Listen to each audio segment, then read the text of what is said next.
Donc là on est sur une parcelle de chevignons. Je pense qu'il va encore être dominant par rapport aux autres. L'aspect global est correct, mais quand on regarde de près, on voit que la densité d'épis est assez faible.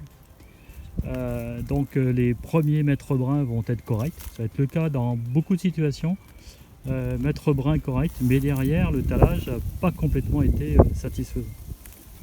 Ce qu'on voit aussi, comme dans pas mal de parcelles, c'est des tals qui ont des aspects noirâtres, sur lesquels on retrouve des décolorations et des pigmentations noires qui sont plutôt liées à un peu d'éclatosporiose, donc des maladies secondaires qui arrivent sur les blés.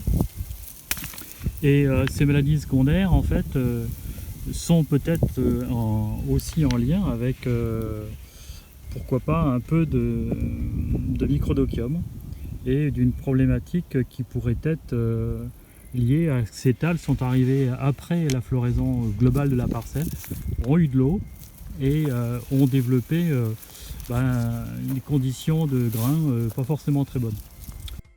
Nous sommes maintenant dans la zone où on avait vu quelques symptômes de virose sur feuilles. On voit que la densité d'épis bruns, brunâtres est plus accentuée, que ce phénomène est par rond, par secteur de présence, vraisemblablement des pucerons en quantité faible mais assez longtemps pendant tout l'hiver.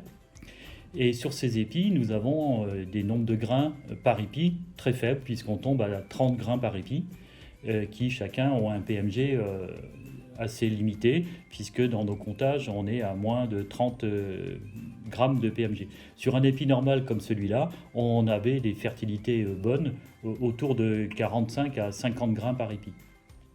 Donc la fréquence de ces épis atrophiés va pénaliser effectivement le rendement, puisqu'à l'intérieur on voit que l'état des grains est très hétérogène, avec une partie de forme d'échaudage, une coloration brune assez marquée, et selon la présence de ce cumul de problèmes entre stress hydrique, champignons pathogènes secondaires et potentiellement un peu de virose, l'impact sur le rendement global de la parcelle sera variable.